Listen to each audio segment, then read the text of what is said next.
Okay, so getting to very much towards the end of the program. What happens if you get denied, and cases do get denied?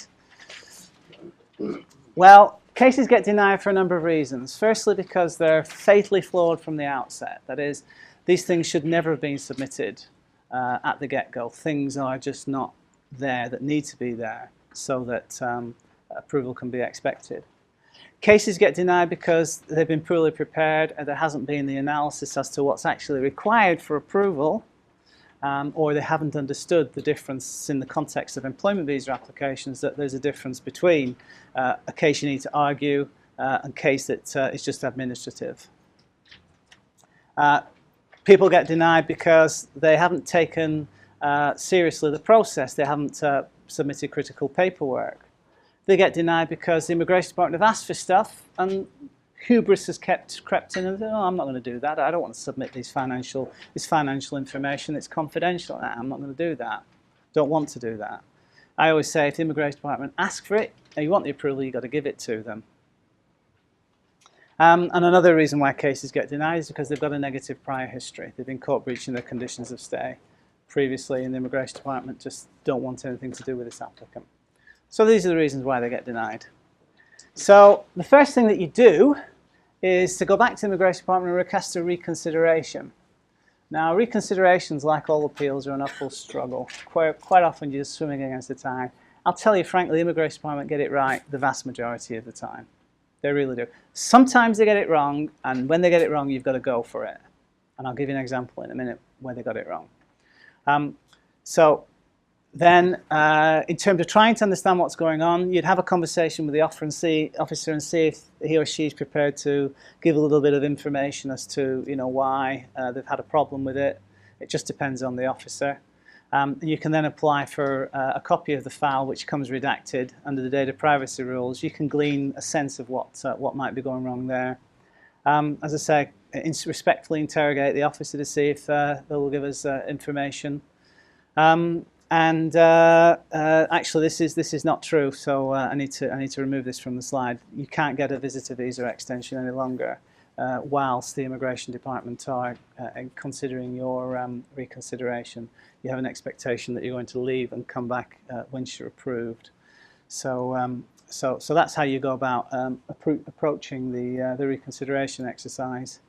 The grounds for reconsideration is new and previously unsubmitted information which was not available to the Immigration Department at the time that you were notified of the refusal decision, and this means you can't get emotional, you can't rehash the original argument, you can't just shuffle the papers, and you can't go to local chambers of commerce and say, can you please give me a letter of support, and expect that that's going to make the Immigration Department change their mind.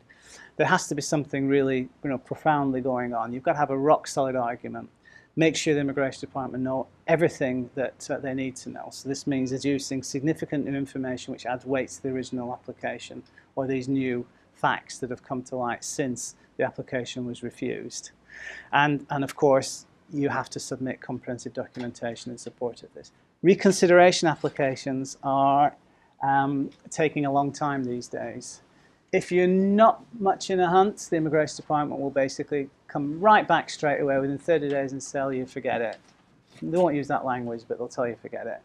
If it has merit, it's going to go to the bottom of the pile, and it's going to take up to 6 months for you to get an outcome.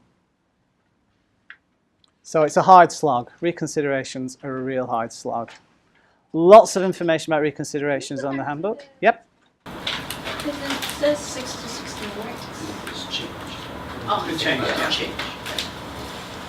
Okay, great stuff. Okay, so what happens if reconsideration fails? You've got two other routes you can travel. You can travel Section 53 of the Immigration Ordinance, where you basically appeal to Chief Executive in Council to suggest that the Immigration Department have been wrong in the decision that's been coming forward. And that process is kind of straightforward. You lodge your application, you then wait quite a long time, and then the Immigration Department come back. It's through the Secretary of Security Office, but the Immigration Department come back with a response explaining their reasons, and this response with their reasons is so general and so vague it's unbelievable. So you can't really, they don't admit anything, let's put it that way. You get a chance to respond to that, and then it goes before the Chief Executive and Council, and then they'll decide whether the Immigration Department got it right or whether they got it wrong. And if you get it right, then the Immigration Department will issue the visa. If they got it wrong, so if they got it right, you can forget it. If they got it wrong, then they issue the visa. And then you can make an application to the Chief Executive and ask him to intervene directly. But again, only if there's a significant matter of public interest in play. Now, I'll conclude the presentation now with a case that illustrates how the Immigration Department can get it so badly wrong, and where, in this instance, we were able to get the thing overturned and the right outcome delivered in a very quick period of time. Because this, I think, speaks volumes for how the system works. This would have been it was just after the handover, Asian economic crisis. Hong Kong was losing jobs. I think we were losing 2,000 retail jobs a week or something. It was madness, if you remember back then. And we had a client from another Southeast Asian country who were sophisticated book resellers. They were book retailers, I should say. And they had very ambitious plans for Hong Kong.